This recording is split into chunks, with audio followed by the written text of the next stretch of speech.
پاکستان نے افغان طالبان کو انگیج کر لیا، ظاہر ہے اس کی ایک پوری ایفرٹ کی، اور مسلم کنٹریز کا، برادرلی کنٹریز جو ہیں ان کا اس میں بڑا رول رہا، بٹ رزلٹ آپ کے سامنے ہیں۔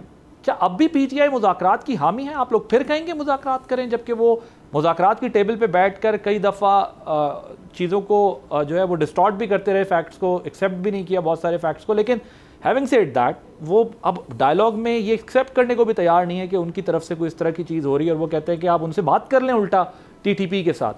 سو آپ کی کیا پوزیشن ہے پارٹی کی اب بھی اس سچویشن کو لے کے؟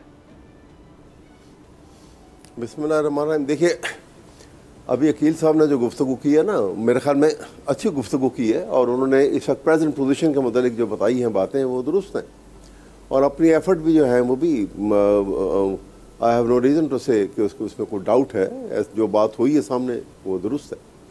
لیکن سوال یہ ہے کہ میں سمجھتا ہوں کہ it is too late in the day. یہ نیگوسیشن کا پروسیس جو ہے افغانستان کے ساتھ، یہ ہمیں بہت پہلے پریمپٹ کرنا چاہیے تھا کہ انڈیا ہمارا اصل دشمن تو ہمارا انڈیا ہے، اور انڈیا زخم خوردہ بھی ہے۔ وہ کوئی نہ کوئی ہمارے سے ایسی حرکت کرے گا جہاں پہ وہ خود لڑائی میں سامنے نہ آئے اور ہمیں پھنسا دے۔ لیکن احمد صاحب ایک میں آپ کو بات بتاؤں کہ یہ اپیرنٹلی اس وقت ڈائلاگ جو ہو رہا ہے وہ ہمیں نظر آ رہا ہے، لیکن افغانستان کے ساتھ انگیجمنٹ تو پچھلے 2-3 سال سے جاری ہے۔ یہ تو ابھی ایک فورمز بن گئے جن پر ہم قطر اور استنبول اور دوسرے طریقے سے کر رہے ہیں، ان کے ساتھ انگیجمنٹ پرسنل بائیلیٹرل تو 2 سال 3 سال سے جاری ہے۔ ایسے نہیں ہوتی آپ ذرا ان کی ڈیٹیل تو نکال کے دیکھیں نا، کیا نیگوسیشن ہوئی ہے؟ نہیں کوئی آپ دیکھیے نا وہ کیا ہوئی ہیں۔ اسحاق ڈار صاحب جو ہیں وہ صبح گئے اور 2 گھنٹے کے بعد واپس آ گئے چائے پی کر۔ نیگوسیشن کبھی ایسے بھی ہوئی ہیں؟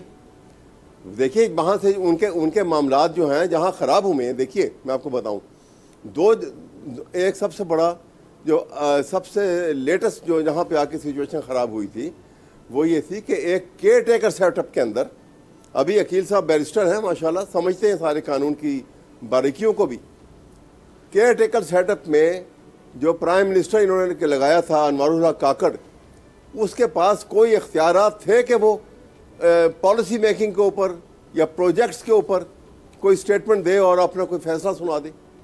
اس کا کوئی کام نہیں تھا کہ وہ کہتا کہ افغانیوں کو نکال دو۔ 4 ملین افغانی یہاں بیٹھے ہوئے تھے، یہ کام حکومت کا تھا۔ 1 مہینے کے بعد انتخابات ہونے تھے، ہوئے، گورنمنٹ بن گئی جیسے بنی، یہ کام گورنمنٹ ٹو گورنمنٹ ہوتی، بڑے طریقے سے ڈپلومیسی آپ استعمال کرتے، گفت و شنید ہوتی، کوئی طریقہ کار وضع ہوتا۔ آپ نے جب ایک دم ایک ایسا اعلان کیا، کاکڑ کا وہ تاریخ نکال کے دیکھیے، ان دنوں کی وہ جو ہے اسٹیٹمنٹس نکال کے دیکھیں آپ، تو یہ ایگنائٹ کی سچویشن اور انڈیا کو آپ نے موقع فراہم کیا۔ سبسکرائب کریں اور بیل دبائیں تاکہ کوئی خبر رہ نہ جائے۔